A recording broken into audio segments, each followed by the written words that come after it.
Broadcasting from the business capital of the world, this is the Podcast Business News Network. Welcome back to the show. We are joined by one of our many amazing leaders out there, and he's helping other leaders like you lead and do so much. And he's here bringing freedom to potential, coaching for relevance. Randy is a man who wears many hats, and I know if you haven't heard of him yet, well, just a quick overview because there's a lot. He's got to say it. I'm not a good host. You're a wonderful host. No. But I'll be glad to. I'll be glad to say it. So go. Ready? There's like about 30 things that he is. Okay, go ahead. Okay. Well, I'll tell you what. Just to introduce for people that maybe have not seen the show before, but my background history has been in aviation and military related aviation, and I'm actually retired military and have been training jet pilots for a number of years. But in addition to that, over about the last 15 to 20 years, I'm also now a certified Marshall Goldsmith executive coach. Mm-hmm. And so I understand coaching perspectives, but also just over the last 13 years, I've been very connected with a couple of colleagues over in Germany that are focused on neuroscience with the Institute for Organizational Neuroscience and also the NPN Hub, and very good friends with them and very partnered as colleagues for a lot of things. And so I bring a lot of coaching and a lot of neuroscience aspects to aspects where you're trying to, develop leaders and really make them and their teams successful and not just go with rote academic things all the time. Because guess what? One of the things that I have, and I think you know this, Jill, but one of the things that I have is a concept that is trademarked for me out of Washington that's called organizational maneuverability. And as most people realize, guess what? A lot of things in society, but also a lot of things in business are not just rote academic all the time anymore. So it's some aspects that are very interesting in today's future. And so it's some things people kind of get to thinking about. But that's all a lot of the stuff that's sort of aligned with kind of what I bring and what I do. And it's what I care about. And just making others. It's not, for me, it's not about calling attention to myself at all. Never. But, although I would love to bring up his book, his movie, all that as well. You. So modest. But just give us an update on that too, because I brought it up, not you. Thank you. And I appreciate you doing that. My pleasure there. It's I do have my autobiography that is currently published on Amazon. The title of it is Bringing Freedom to Potential, and it's an aspect of overcoming the things that are trying to hold you back, and you and your team or your family or whatever kind of thing. And it's like I say, it's published on Amazon, but also what I sort of was blown away in a positive way by how PBNN kind of, got this thought going. But Hollywood actually created a movie documentary of my life and journey, and it is published. We have we signed a contract several weeks ago, and I know AEMG is out. Marketing it now and starting that whole marketing process and everything.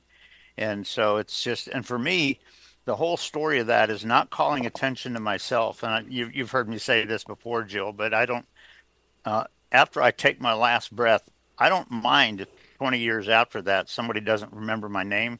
But what I do hope is that they gained one or two insights from my story or from something, maybe from the book, maybe from the movie, maybe from something that they hear here, kind of thing, that they apply to their life and they are blown away by the positive results.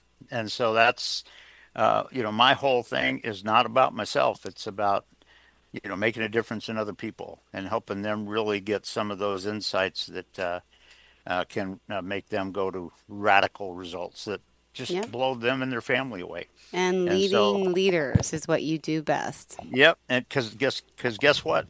Leaders is critical for that because you know why? They need to be able to do that with their people and their teams. And the organizations don't reach those radical results unless the leaders have a degree of doing that.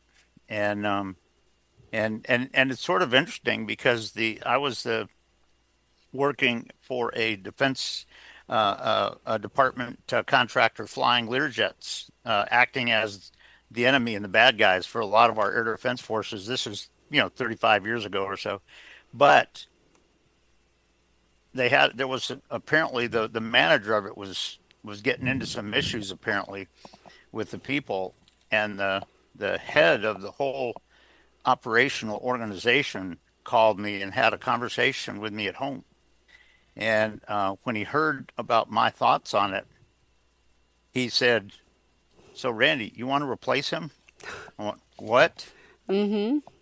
He said, "Seriously?" I said, "Well, I'll tell you what. Have you had any other conversations?" He said, "No, not yet." And I said, "I'll tell you what. You go have whatever conversations you need to have with whoever. But then if you want me to, you can then call me back." And they did. And I actually became the site manager of that site for it. And because those insights are critical when you're talking about true success and really building your success in your team and everything. And so that's what I bring. That's what I'm all about. Beautiful. Thank you. And what did you have in mind for us today in regards to leadership? Where are we starting off?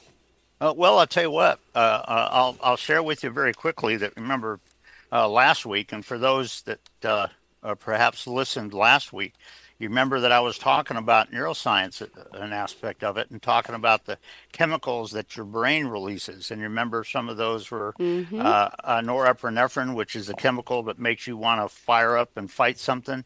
You got dopamine, which is the chemical that makes you feel patted on the back for something. Oxytocin, which helps you feel very oneness and kind of connected with people and things like that. So we went over some of those last week. But Mm-hmm. what I'm going to plan to do this week is when you're talking about leading, and particularly in challenging situations and all that, uh, I'll bring out basically one point, and I'll expand on it a little bit. And as I mentioned to you, Jill, before we started this, I'll probably bring out one little uh, aviation example of it, which might give a little bit of an example of that, but then tailor it back to what leaders need to think differently about when you're connecting with your team. Because so often today, and probably anybody that's listening Mm-hmm. probably has seen this before, but so often today leaders think it's just my job to tell you what to do and you go do it, kind of thing. Yeah, yeah, I And know. but you know what? That is not leadership, and that is Mm-mm. not preparing for radical success going forward. And so I'll bring a couple of insights in that sometimes people can think about. And you remember last week what I talked about was the different people that you have on your team. Guess what? Those chemicals that their brain is releasing Mm-hmm. may be different on different people. If you're reacting to everybody on your team exactly the same way, you may be missing the boat. Yep. You have to understand what it is that's really driving them, what it is, and how you really get them moving forward in a positive way. Not just telling them what to do, but them creating it and everything. And so, what I'll do is I'll step forward a little bit today and bring a little bit of an insight on that and a couple of aspects about it in a workplace, with also a hint of where a lot of businesses are going today, and some things to sort of think about it. And what I'm going to focus on today is not just the chemicals, but in neuroscience, what I'm going to focus on today is the aspect of true mental processing, that happens in your brain. And do your people do that well? And how do you know? And so it'll have that kind of an insight in it in terms of leading teams and working together with true synergy and reaching radical success. Beautiful. Thank you. Cool, cool. Well, that's what I'll sort of focus on. Well, let's get started. Okay. And then I know we have some aviation aspect perspective at the end too, as always.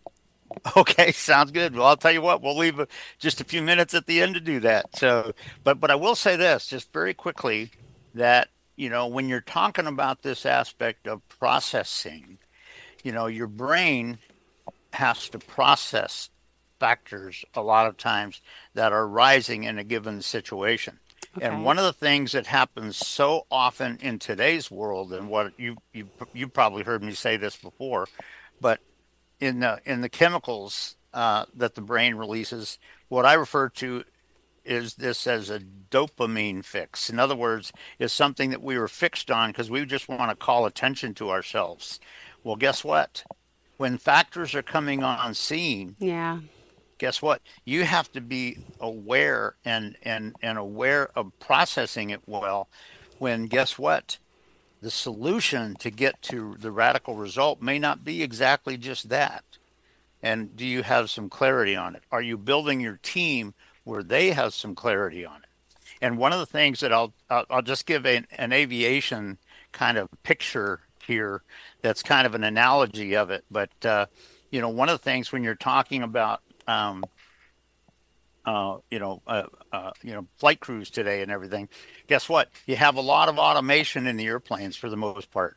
You have a lot of FMSs, which is flight management systems, which are computers that are all based off of the internet stuff and all this kind of stuff and make it all work for you. Well, guess what? One of the things that you have to be aware of, very much aware of, is at what point are you simply depending on that? And the reason that I say this is somebody might be blown away by the number of times I have heard a pilot or somebody else say, well, gee, that should have done this. Well, you know what? It didn't. And are you aware of it? Are you Yeah. aware of how you're going to know when that's not working correctly and what you need to do about it to be able to do it? There's times where, guess what? You may have to turn off the automation and just fly the airplane to get to a certain point or something like that. There can be times where that is necessary, and can your flight crew really do that? And and so I throw it out there just as a golly gee whiz. And the thing that I'll kind of expand on just a touch here is that, as you know, Mm-hmm. AI is coming into a lot of organizations going forward in the future. Is something that is really coming on scene, and you got to be aware of how this dopamine fix Mm-hmm. kicks in, because what a lot of people would have a tendency to do, or at least a temptation to do, is to say, well, they just shut their brain off because this is doing it now. But you know what? What if it's not doing it right? What if it is missing a key factor? What Mm-hmm. is it that's missing a key detail that is critical? Are you aware of that? And is your team aware of how you're going to do it differently and better and get to the solution, even if you may have to turn that off Yeah. or set it aside somehow, kind of thing. And so when you look at all the automation out there, what a lot of people have a tendency to have been taught in and developed to is to just shut your brain off and go with it. Well, this is doing this. This is, and you know what? It sounds kind of crazy, but in an airplane environment, if it causes you to crash, somebody might say, well, you know what? It should have done this. It should have done that. Why didn't you do something about it? Yeah. Why didn't you take it over Mm-hmm. or turn it off if necessary? True. Why didn't Yeah. your team step aside Yeah. and know that this is how I get to the radical result that we're looking for? And you know what? If that ain't getting us there, you know what? Am I aware of that? Does my mental processing really bring that to fruition and clarity? And does my mental processing allow for a real solution that will get me there? And these are some aspects that aren't necessarily there every single day, but you know what? They do come up sometimes. And because guess what? Equipment sometimes becomes dysfunctional. It's not working right or whatever. And are you aware of that? And what do you need to do about it? And the other part of this that I'll just say is when you're talking about leading your team in a challenging environment like that, Yeah.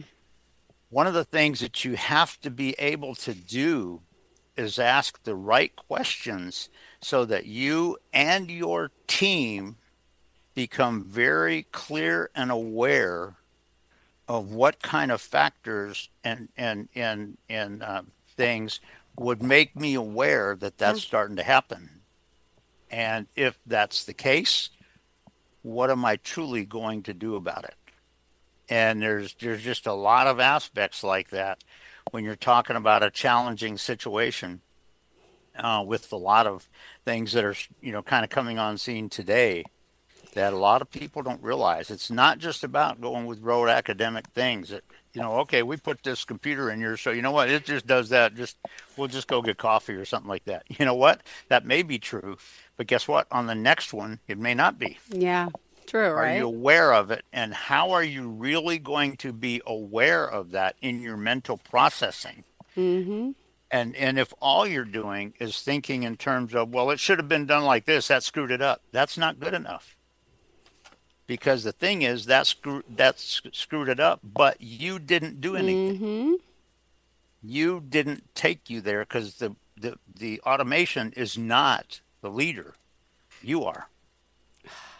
And have some awareness of that when you're talking about these critical, organizational maneuverability sort of concepts. Because you know what?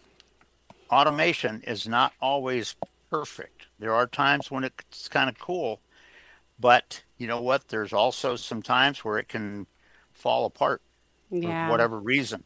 And the bottom line is if all you and your team are doing is shutting your processing down to come up with rote academic answers, well, that should just do that. That just should do that. You know Mm-hmm. what? If that's all you're doing, you are missing the boat. You're not a leader anymore because leaders are aware of when certain challenges come on scene and have clarity on it and realize what they need to do. And also what you need to develop in your team so that they can also do that. Uh, And so that's just some aspects that I thought I would bring today. And like I say, it sort of has that aviation little analogy to it kind of thing. Yeah, it's always a little aviation Yeah, analogy. yeah. Yeah. That's what I was going for. Well, always because that's. But I will tell you, just like I said, you would be surprised at how many times I have heard a pilot in my career say, "Well, this should have been like that." If you hear somebody doing that, they are shutting off their mental processing because you know what? They're just playing blame games and putting it in a situation where they don't have to think. Guess what? You know what? They're missing the boat. They're not being a leader when they do that. And because you got to be aware of when something is not exactly right, when it's not working just perfectly, and what do you need to do about it when that occurs? And how do you need to do that? And the bottom line is, like I said, if you're just sitting there because you're wanting a pat on the back because you know it was supposed to be like this kind of thing, that's probably that dopamine fix. You're looking for a pat Totally on the right. back for some real little thing. There are times when you got to throw that dopamine fix away and truly use your mental processing to ascertain the factor, the situational awareness, which is a key part of what we're talking about. Mm-hmm. True situational awareness to really develop that in such a way that there is clarity Yeah. on what we need to do a little bit differently on this. And so when you're talking to your team, like I say, not only is it just having that understanding and clarity, but it's also this aspect of being able to truly develop the people in your team so that they can have clarity on that and their mental processing is going in such a way that they can achieve, even if you're not there. Jeez. If they see it and you're not there because of Mm-hmm. whatever situation or whatever, can they do it? Have you developed your team to be able to do that? And have you developed your team to be able to interact synergistically in such a way? Because as I mentioned in our last show, each person on the team's a little different. Do they understand what each of them are seeing and being aware of? And do you bring it together in a synergistic thing? Not just telling people to shut their brains off and just go do this, but really getting a sense of that, success to happen and everything, and how all that is happening. So it's just kind of a one step ahead a little bit of kind of some of the neuroscience stuff we were talking about last week. But this mental processing is more than just coming up with rote stuff. And you know what? So many people today, they just want it's a dopamine fix. But so many people in the world today just want a pat on the back. They just want to give you their answer and make you just capitulate to their answer so that they can feel like a dopamine and get a pat on the back and everything. That's not true leadership.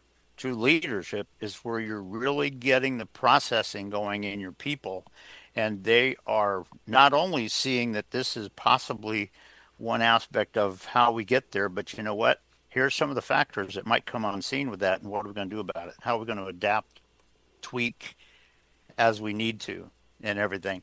And so when you talk about doing it in a changing environment and all that kind of stuff, those are just some things from that neuroscience, sort of central theme, if you will, that people have to do it. And what I wanted to just focus on today is this whole aspect of true mental processing. It's not just going with a rote, superficial academic answer and making everybody just capitulate to that. If that's what you're doing, you're not being a leader and you're not being truthful. Truly, it doesn't mean that the answer is totally wrong, but you're not really getting everything to radical success. And so it's just one aspect. I thought I'd take this one step further, bringing a little bit of the neuroscience awareness to it, but also realizing what people need to be thinking about. Beautiful. And by the way, I can't even pronounce it.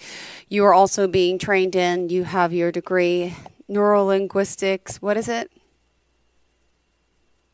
Well, what I'm doing is it's been on hold a little bit. I've been working on a PhD that is going to be focusing more on neuroscience and leadership and things of that nature. Yes. But it's all on hold just a little bit, just because of the way the schedules have gone and everything. And so I haven't totally given up on it, but I got to go. I'm looking at kind of where I'm going to connect with back and get it going again and stuff. So again, I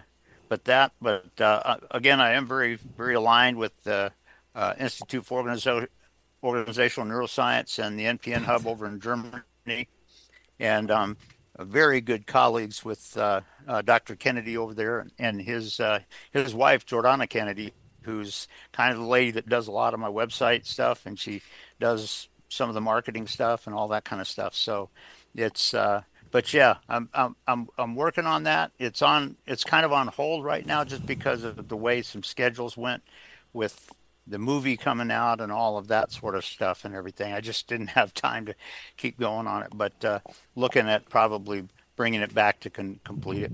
Oh my goodness! And when and where can we see the movie? I'm excited. Soon. Well, I'll tell you what, it's out there, and AEMG is marketing it. And one of the things that I'm going to be doing probably within the next week is getting Jordana and Todd, the AEMG marketing guy that's doing it, together on a Zoom call and everything. And we're going to kind of talk about it and kind of see where it is and get some information where it is, because the ION people over in Germany are very interested in finding out where it is so they can go get it and pass information about it and things of that nature. So as soon as we get some of that information, I'll definitely let you know, and all that. But yeah, they're out. It's out there. I know that there was going to be several platforms that they were looking to put it on. I don't know if it's actually on them quite yet, because I know they got to come up with the contracts and all that sort of stuff. But I think my understanding is they're going to try to put it on HBO and Netflix and things like that, and some others. But Don't know that it's out there yet, but it's getting very close. And I know AEMG is working on getting it out there. So it'll be out there. And I will say this, the people that have seen my story and made the comments about what they saw in the movie and everything have been amazed, and I'm humbled by that. So I'm very honored and humbled by it. Awesome. Thank you so much. But as soon as I get a confirmation of kind of where it is right now, I'll definitely let you know, because I'll be making We'll sure be talking about it. We're going to show some of it here on the show, I hope. Yeah, we do. Yeah, you know what? We'd love to. So yeah, we'd be glad to talk a little bit about it maybe next week or something, or on that. So that would be good. Perfect. Thank you so much. Always a pleasure having you here, Randy. And how are we going to end it off for today?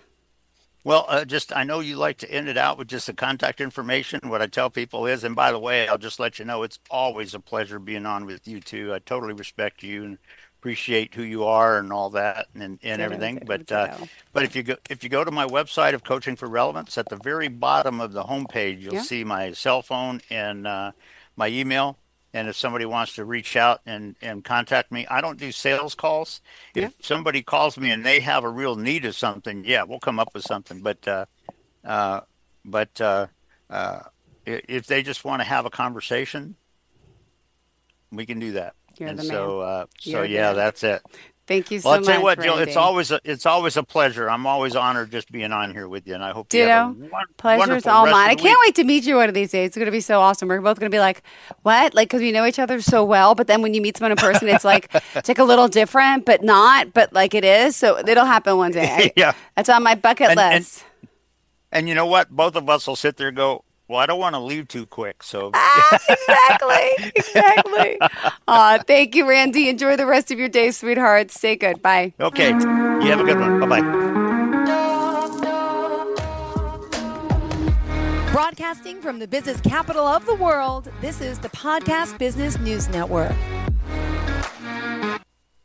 Adopt US Kids presents Multiple Choice Parenting. Your daughter just had her first breakup. Do you A, put yourself in her shoes? How could he do this to you?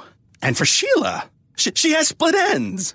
B, console her. Oh, sweetie, this is going to happen a lot. 4, maybe 5 more times before you get married. C, take charge. Got to get this all straightened out. Give a little talking to, man to man, mano a mano. Hey, Steve. Is now a good time? No? Okay, no problem. Bye. Or D, help her find a new boyfriend. I know a great place to meet boys. The internet. Nice, single boys. Never mind. How about some ice cream? As a parent, there are no perfect answers. But you don't have to be perfect to be a perfect parent. Thousands of teens in foster care will love you just the same. For more information on how you can adopt, visit adoptuskids.org. A public service announcement from the U.S. Department of Health and Human Services, Adopt U.S. Kids, and the Ad Council.